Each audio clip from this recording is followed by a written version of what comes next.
Yes, I did get a haircut, and yes, it looks really good. I know. Let's stop talking about it. Let's just get into the video.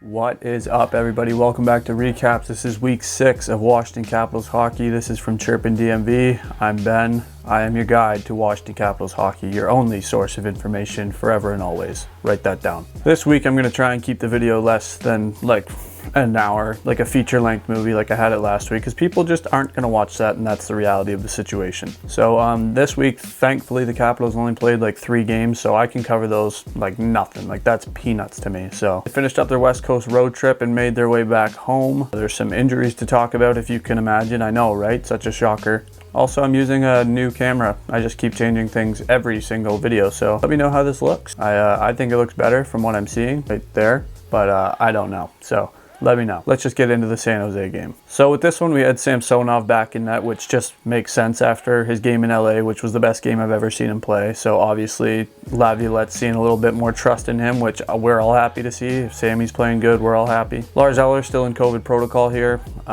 Not much you can do, you know, it's COVID protocol, so. But on the subject of missing guys, we actually got TJ Oshie and Nick Dowd back in this one. They sent Brett Leeson back to Hershey, so we got Oshie and Dowd back. Obviously, getting both those guys back is huge. Oshie, especially on like power plays and stuff, that's a guy you just need in your lineup. But of course, that means Tom Wilson loses his A. Ovi was sure to let him know on the social media posts. Those are hilarious, by the way, when Ovi just always points at the letter on Wilson's chest. That's gold. That's good stuff. And like 2 minutes into the game, it's Connor Sherry scoring on a nice play from Sprong. Connor Sherry getting his secondary scoring going again. You love to see that temporarily. I'll get to that later. But also Alexi Protas got his first assist, his first career point on this goal.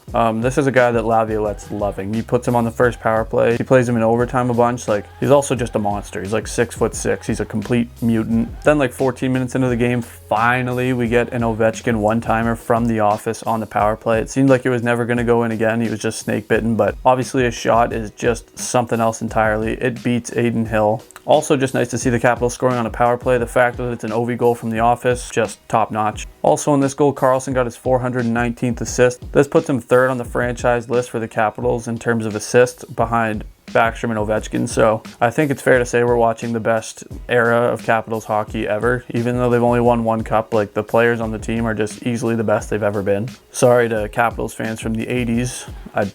They did nothing then, and everyone's beating their records, so it's like, I think we're watching the best era of Capitals hockey. I don't even think that's up for debate, really. Then it looks like Alexi Protas scores his first goal ever in the NHL on a rebound, but it's not going to count for his first NHL goal because there's just blatant goalie interference. I knew it wasn't going to count. I don't think anyone celebrated. Then with like 5 minutes left in the game, Connor Sherry, while he's falling backwards, just puts the puck on net and it goes 5-hole, so he keeps his hot streak of play going. Also on this Sherry goal, this tweet says, Karlsson has assisted on 7 of the Capitals' last 8 goals. Only one he didn't assist on was Sherry's first goal tonight. So yeah, John Karlsson dialed in offensively. He's also analytically playing good, apparently. I obviously don't know what that means because my brain is mush when it comes to numbers, but stat guy Blake told me he's playing good analytically, so both sides of the puck, John Karlsson is dialed in. Which really shouldn't be a surprise because he is an $8 million defenseman. People are saying he's not worth $8 million. Are you crazy? Do you know how much money he'd make in free agency? It'd be ridiculous. And then, of course, it's Ovi from his own end, empty netter, because he didn't score in like, what, the last 2 games, so he had to make up for it with 2 in this one. It's also his 3rd empty netter of the year, and all 3 of them have been from the Capital zone, which is just a weird stat. The Caps win this one 4-0, back-to-back shutouts for Samsonov. He wasn't nearly as busy or as worked in this one as he was in the LA game, but still, they don't win the game without him making the saves that he makes, so it's worth recognizing. And going back to the Columbus game, he hadn't allowed a goal in like 160 minutes or something, so you can't do that by accident. He just looks really dialed in right now. Would love for him to keep that up for obvious reasons. This also put the Capitals on a 7-game point streak, going 6-0-1 in those 7 games. That's not bad considering they're missing an entire second line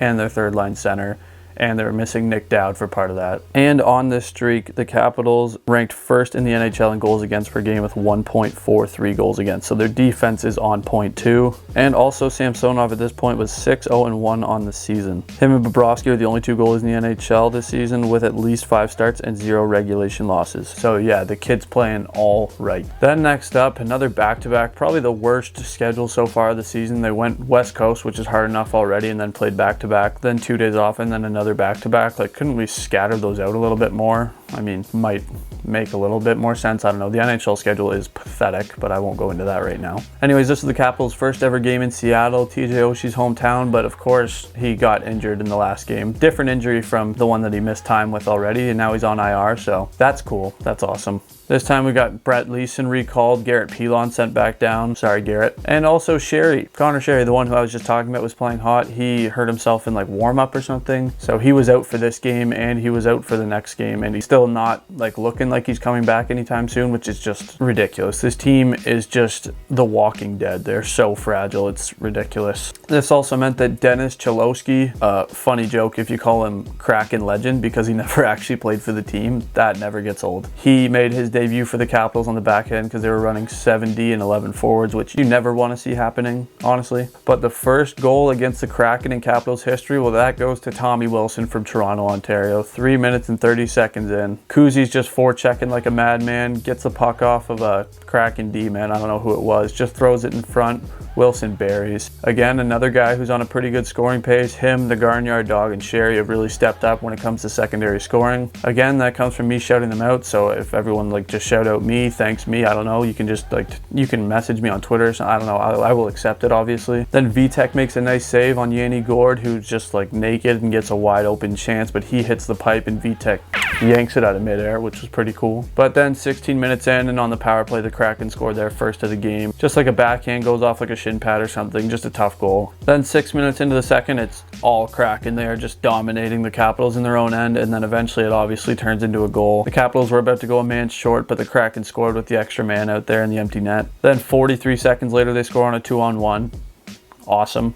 Good stretch there. And then 14 minutes in on a 2-on-1, they score again. So the second period was just you wash it and you forget about it because the Capitals got dummied in it. It's 3 goals allowed, none for. Kraken have a big lead now, 4-1 going into the third period. But then 3 minutes into the third, it's Ovechkin again. He scores against a new opponent, which is a unique situation. Ovechkin scores. He's again scored against every team in the NHL aside from Washington, obviously. So Ovi scores on a new opponent, just a float, like a floater. His shot was a bullet, but Grubauer almost had it. It just hit his glove and went in. Like 3 minutes into the third period, so he's back on the score sheet. So even though the Capitals lose, if Ovechkin scores, it's a win. We all know that as Capitals fans. That's just kind of the rule. And then in the final, like 10 minutes of this game, the Capitals pressed like nobody's business. Just urgent hockey, every puck on net, just a crowd in front. But Grubauer, to his credit, holds his ground. The Kraken get an empty netter. Ovechkin was on for like the final 10 minutes of the game. Grubauer played good. And then you're going to have people bitching and moaning like, oh, we should have kept Grubauer over Holtby. Like,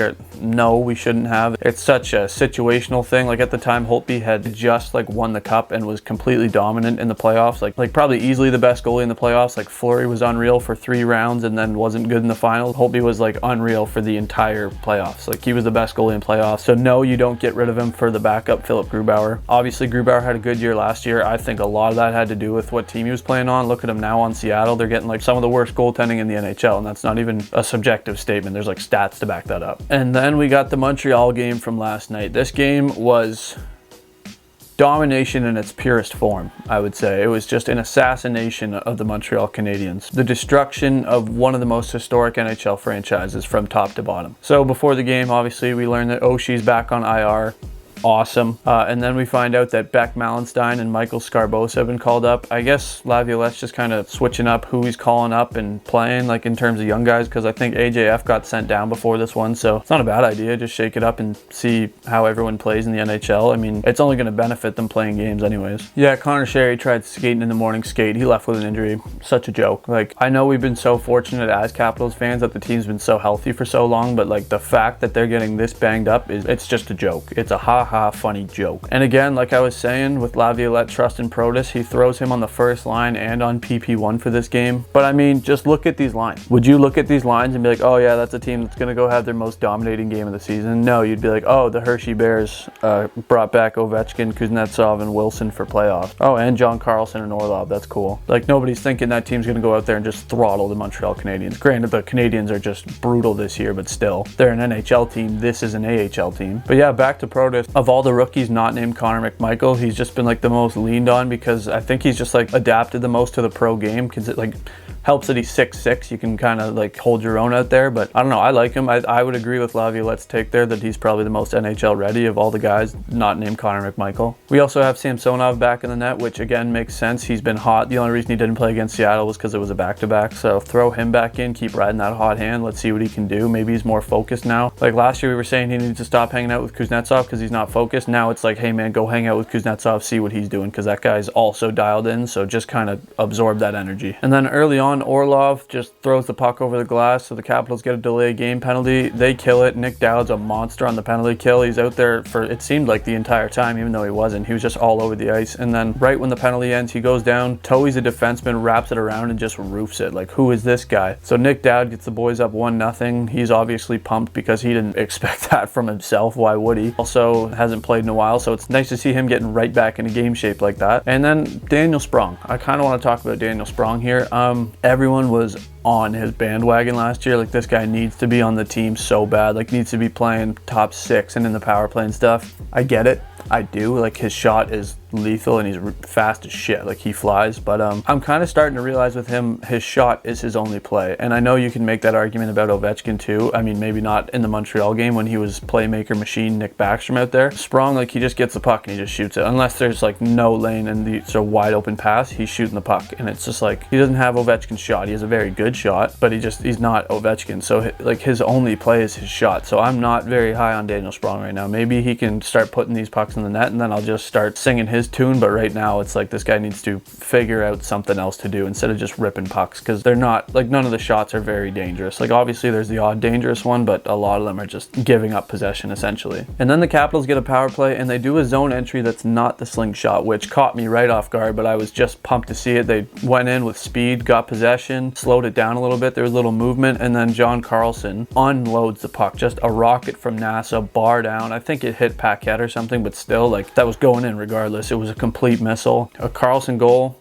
with a Kuznetsov assist. Again, that's just kind of makes my entire year when that happens. Also on this one, Ovechkin got the secondary assist. How about this stat, that Ovechkin's 31 points are the most in Caps history through the first 20 games of a season? That's insane. Like, he's 36. The only person he's competing with is himself for that, because he's had unreal years as a Capital. So he's having the best year he's ever had. I don't get it. Like, I always doubt this guy because I'm a set my expectations low, hope for the best kind of guy. I'm not going to say that he's going to score 50 every year, because at some point he has to stop, but he's just not stopping, and I need to accept that, and I need to jump on the bandwagon harder than I do, because he's playing the best he's ever played, and he looks even better than like the last 2 years. Just the way he's playing, the way he's moving the puck. There were times last year where I criticized him because his one play was he'd skate in, stop up, and then shoot it cross ice every time, but not anymore. Now he's doing different things, and I'm just along for the ride 100%. I'm on the train. Choo choo, let's go Ovi. Then the Capitals score to make it 3-0 on probably the worst goal I've ever seen. It's Michael Scarbosa though, so nice to see him contributing, I guess, but the Habs go to clear it, it just banks off of him and like flies into the net. And I tweeted, like, if Michael Scarbosa were to score a goal, that's how I would imagine him scoring, because I know nothing about him. That's just such a Michael Scarbosa goal. Then with like 1 minute left, there's a tough turnover by Carlson. He throws it, it just goes behind the person he's trying to pass it to, and then the Habs just fired on net. Samsonov almost gets it, but he doesn't quite, and it goes in, so it's 3-1, but it's probably the most dominating period the Capitals have played all season so far. There wasn't like one threatening chance for the Habs, and when they got one shot that was like kind of threatening, they scored on it. And then if we needed some more injuries, Justin Schultz is just not on the bench after he got smoked like twice in the first period. So he's not on the bench for the second period, and he does not return to the game. And he didn't skate today at the family skate on Thanksgiving. So I know some people want Schultz out of the lineup. This is not how we wanted it to happen. We do not need more injuries, and our back end has been so healthy all year. We did not need this. Also, I apologize if you hear dogs going crazy. I have family coming home, and again, this thing's been pretty reliable for me, but they are going crazy down there. And then if you want to talk about making my year, this Evgeny Kuznetsov goal with the John Carlson slap pass. Oh my good God. That pass, that was shot the whole way. Everyone bid on that. The goalie was so committed, right on Kuznetsov's tape. Right on Kuznetsov's tape. He had so much time and space with the puck in a wide open net. He almost like fumbled it. He's like, oh shit. Like that's how accurate the pass was. It caught Kuznetsov off guard. So Kuzi revenge tour back on, obviously, because he scores. Carlson, he shouldn't have a revenge tour. He's just FUing everybody with a play like that. Like that's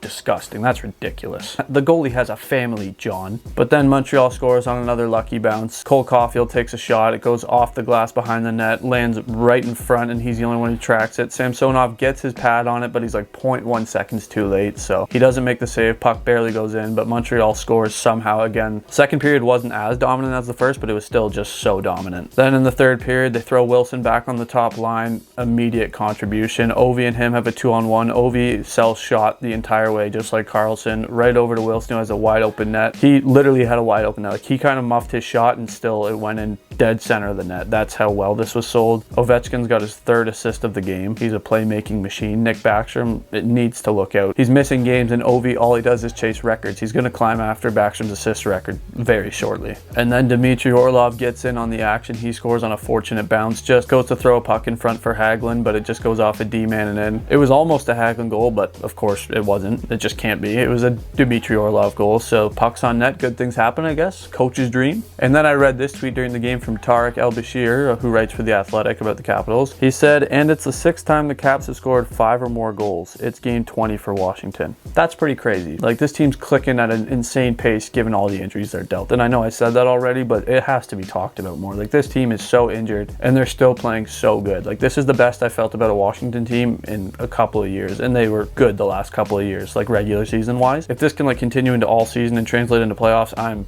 a pretty happy fan. Then Montreal scores with like 2 minutes left in the game. Just a really random play. Like they just had some guy like cutting real fast down the middle. Gallagher finds him with a pass, goes in. I would have loved Samsonov to save that one because it was 5-hole, but also it was a breakaway, and it's like Washington let that guy go, but it was excusable considering, again, it was just a pure domination the entire game. And the Capitals win 6-3, just throw Montreal behind them like yesterday's trash. The most dominant game of the season by far, like not even close. There was not 1 point I was worried in this game, like at all. Anyways, that'll do it for all the games from the last week. That's all 3. Capitals have the Panthers tomorrow. Got to get some points there. Florida's a good team. They've lost to them once already, so getting a win there would be good. And then Carolina, big rivalry game, Carolina? So hopefully they just stomp Carolina, because as Washington fans, we don't like Carolina because they're just so annoying, like so annoying. And I know that's like what they want. They want to be the annoying team. It works. You guys suck, like you're losers. That's coming from me, and I'm cool, so I would listen. But anyways, that's it. In terms of content, I know I always say we have a bunch of stuff coming. I'll give you examples right here.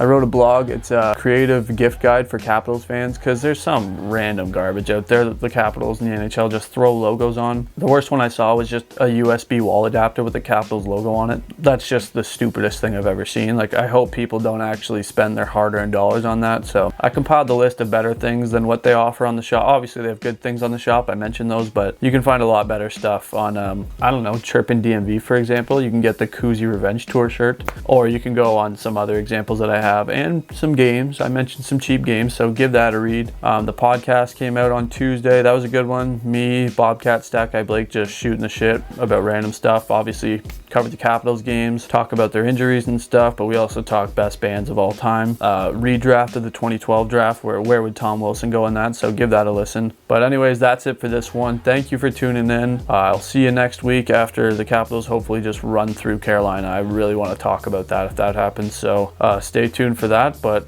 I was watching videos about the JFK assassination for no reason in particular, but all it made me think of was the assassination of the Montreal Canadiens. But we found the culprit. It's the Washington Capitals. Anyways, peace. Thanks for watching.